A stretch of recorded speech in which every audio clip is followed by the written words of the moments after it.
Hi guys, welcome to a new video. তো আমি আজকে জার্নি করছি হাওড়া থেকে বর্ধমান অবধি হাওড়া জামালপুর এক্সপ্রেসে। তো হাওড়া জামালপুর এক্সপ্রেস, জামালপুর যারা যায় না তাদেরকে বলে দিই, জামালপুর হচ্ছে বিহারে অবস্থিত এবং এই ট্রেনটা প্রত্যেক দিন হাওড়া থেকে ছাড়ে 9:30টার সময়, বর্ধমান পৌঁছায় ওই 10:30টার দিকে। আর জামালপুরে কী টাইমিং আছে, কোন রুট দিয়ে যায়, আমি সব কিছু রুট তোমাদের কিন্তু শেয়ার করে দিচ্ছি। আর এটা এক্স্যাক্টলি আমি ব্লগ করছি না, তো রুটটা তোমাদের শেয়ার করছি।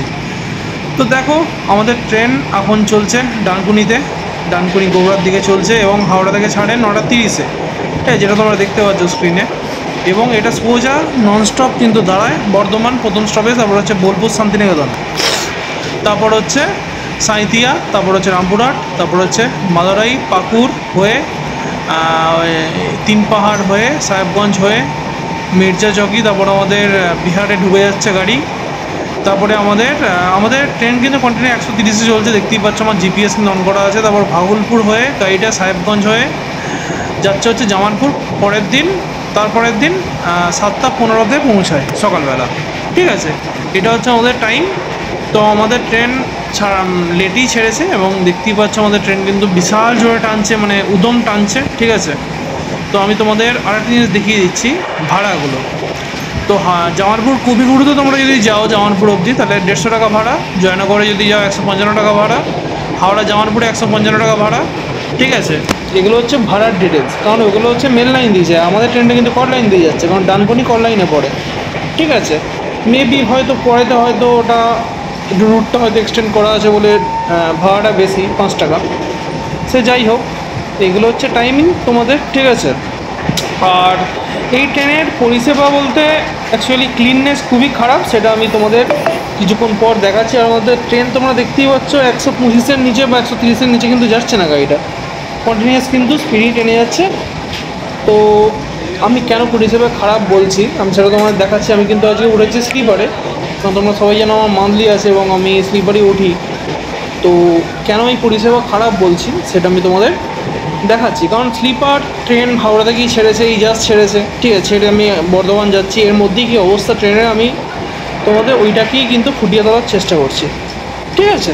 তো দেখো এবার, তো প্রথমেই চলে আসি ডাস্টবিন, সাইডে একটা ডাস্টবিন আছে, ঠিক আছে। আর নিচে দেখো লোকজন বসে আছে, আর এখান দিয়ে ট্রেন তো ছুটে চলেছে, আর প্রচুর ভিড়, যার জন্য কিন্তু এখানে সব দরজার ধারে দাঁড়িয়ে আছে, আমিও দাঁড়িয়ে আছি। আর ওই যে দূরে যে বেসিনটা তোমরা দেখতে পাচ্ছ, ওটা কিন্তু পুরো ব্লক হয়ে গেছে গুটকার জন্য, কারণ বিহারের ট্রেন গুটকা হবে না, দাদা হবে না।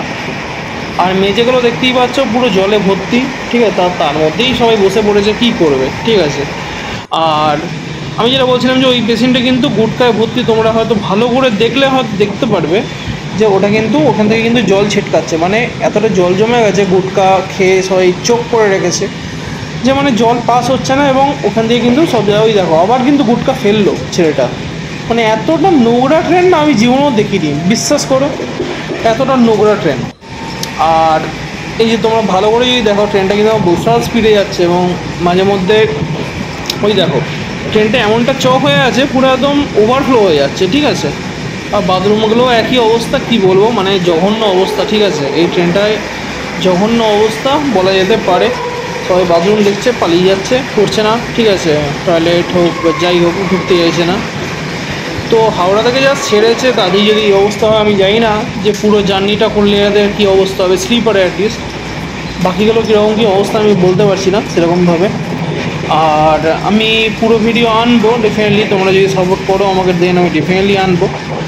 আর এটাই বলার। তো যদি তোমরা জামালপুর যাও বা বিহার যাও, এই ট্রেনটা অ্যাভয়েড করারই চেষ্টা করবে। আর আমাদের ট্রেন কিন্তু উদম স্পিডে ছুটে চলেছে, আর বাইরে দেখানোর মতো কিছু নেই, তাই জন্য আমি দেখাচ্ছি না, ঠিক আছে। কি দেখো বাইরে কিছু দেখাতে গেলেও তো সবাই মিস হয়ে যাবে, তোমরা দেখতেই পাচ্ছ বাইরে যে ট্রেনগুলো যাচ্ছে সেগুলোও দেখানো যাচ্ছে না, পাশে এটা যাচ্ছে, এটা মালগাড়ি যাচ্ছে, ঠিক আছে, এটা বোঝাই যাচ্ছে এটা মালগাড়ি যাচ্ছে।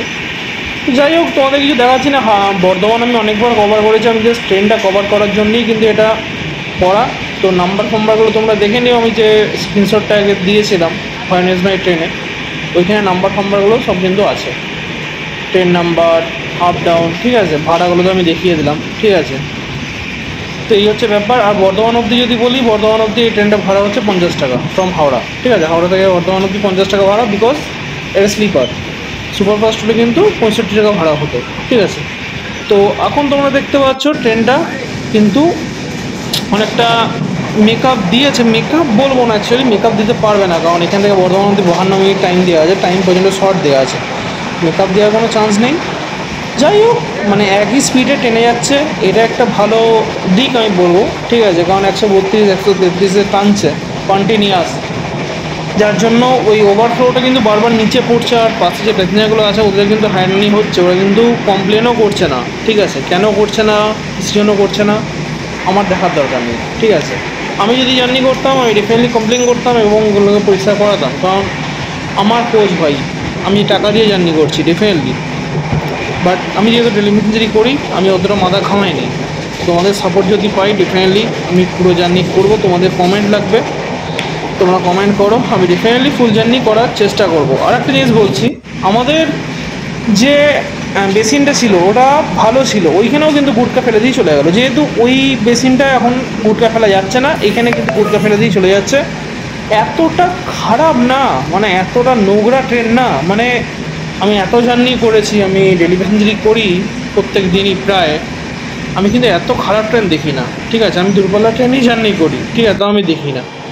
আর এখন দেখতে পাচ্ছ আমাদের ট্রেন কিন্তু বর্ধমান ঢুকছে এবং মেকআপ হয়নি, বরঞ্চ লেট হয়ে গেছে। তার মানে বুঝতেই পারছো ট্রেনটা কী অবস্থা, মানে ট্রেনটা অবস্থা নয়, ট্রেনটা ভালো যাচ্ছে, ট্রেনটা যথেষ্ট ভালো যাচ্ছে, যার জন্য ওয়েটিং লিস্ট আছে, মাটিতে বসে আছে সবাই। বাট ব্যাপার যেটা হচ্ছে যে মেকআপ করার চান্স নেই, কারণ অলরেডি লেটে ছেড়েছে, তারপরে সামনে ট্রেন ছিল, তো কিছুটা আস্তে আস্তে এসেছিলো। মোটামুটি এটা বিহার ঢুকতে তো হয়তো মেকআপ করে দেবে, আর এই লেটটা কোনো লেটই না, তখন তোমরা দেখতেই পাচ্ছ লাস্টের দিকে কিন্তু মেকআপ করার চান্স আছে। পাকুড় থেকে কিন্তু মেকআপ হয়ে যাবে, আশা করা যায়, ঠিক আছে? বাকিটা ট্রেন কীভাবে যাবে না যাবে সেটা ট্রেনের ওপর ডিপেন্ড করছে। আমি ফুল ভিডিও যখন করবো দেখাবো সব কিছুই তোমাদেরকে, ঠিক আছে? চলো আজকে এই অবধি রাখছি ভিডিওটা, আর বেশি বড় করছি না। যদি ভিডিওটা ভালো লাগে একটা লাইক সাবস্ক্রাইব করে দিও আর শেয়ার করে দিও তোমাদের বন্ধুদের সাথে, আর এরকমভাবেই সাপোর্ট করতে থাকো। চলো দেখা হচ্ছে পরের ভিডিও, ততক্ষণ বাই। আর একটা অফিস ব্লগ আমি খুব তাড়াতাড়ি আনছি, কারণ আগের অফিস ব্লগটা আমি একদমই রেসপন্স পাইনি, কেন জানি না, তো আমি আর একটা অফিস ব্লগ আনছি, তো স্টে টিউনড।